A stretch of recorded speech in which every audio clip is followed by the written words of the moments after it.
Su saulėlydžiu, tai tikrai pamatysite nuostabus vaizdus.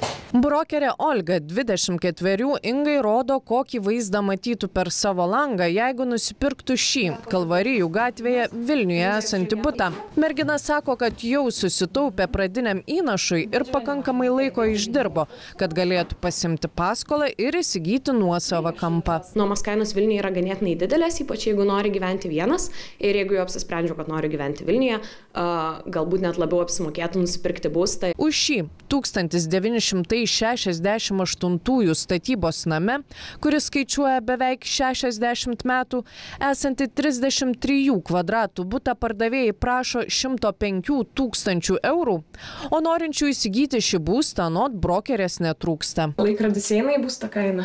Susitarsim, padovanosim. O iš tikrųjų, jeigu šito būto kaina būtų, sakysim, 95 000, tai tikrai pardavimas būtų vakar. O kad lietuviai šiemet puolė pirkti būstą, rodo ir registrų centro duomenis. Šiemet sausio-balandžio mėnesiais gyventojai įsigijo 800 daugiau namų ir beveik 3 000 daugiau butų nei tuo pačiu laikotarpiu pernai. Mes matome, kad mažėjančios palūkanos ir krentantis euriboras iš tiesų pritraukia nemažą dalį gyventojų, kurie delsė pirkti būstą aukštų palūkanų metu. O ir bankai gali trinti rankomis, nes lietuviai vėl ėmė šluoti būsto paskolas. Mūsų banke per pirmą ketvirtį būsto paskolų naujų išduota virš 40% daugiau negu pernai metais.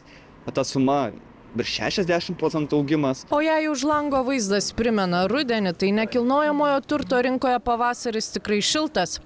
Gyventojai nesibodi pirkti ir vidutiniškai 5% palyginti su pernai išbrangusius butus. Jeigu palyginti šiuos metus su praėjusiais metais, tai pardavimo apimtis apskritai visoje Lietuvoje pakilo apie trečdalį. O kad būsto pardavimai ir toliau kils į viršų, anot Izgorodino, galime tikėtis tiek vasarą, tiek rudenį. Mat Europos centrinis bankas bazinės palūkanas gali sumažinti dar 2 kartus, prognozuoja ekonomistas. Visgi ekspertas įžvelgia ir nerimą keliančių ženklų. Mat gyventojų nuomonė apie Lietuvos ekonomikos perspektyvas yra blogiausia per 2 metus. Panašu, kad tos diskusijos dėl mokesčių reformos jos jau pridarė nemažai blogų reikalų Lietuvos ekonomikai. Ir yra tas neapibrėžtumas tarp vartotojų ir labai įdomu bus stebėti, kaip vartotojai elgsis, tarkim, ir su tom pačiom paskolom vasarą ir rudenį. Sakyti, kad jų palūkanos dar labiau ženkliai mažės, irgi tokio smarkaus mažėjimo nebebus. Tai mes kalbam apie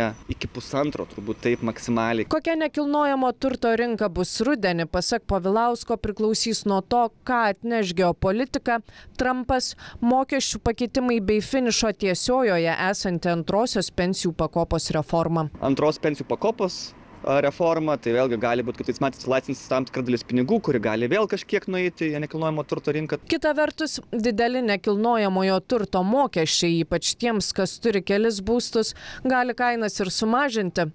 Nekilnojamojo turto ekspertai prognozuoja, kad metų pabaigoje nekilnojamojo turto kainos dar labiau augs. Specialistai numato ir 4–5% metinį augimą. Pirkėjai jaučiasi daug drąsiau, reiškia, ir pardavėjai reaguoja tai ir jau irgi savo lūkesčius koreguoja ir jau pradeda didinti kainas. Ir kartais net tikrai jau daugiau negu pati rinka auga. Kadangi būsto pasiūla yra labai ribota, tai atitinkamai tai labai stipriai apribojo NT kainų kritimo galimybę, nepaisant to, kad iš esmės būsto rinka buvo pakankamai ilgą laiką apskritai sustojusi Lietuvoje.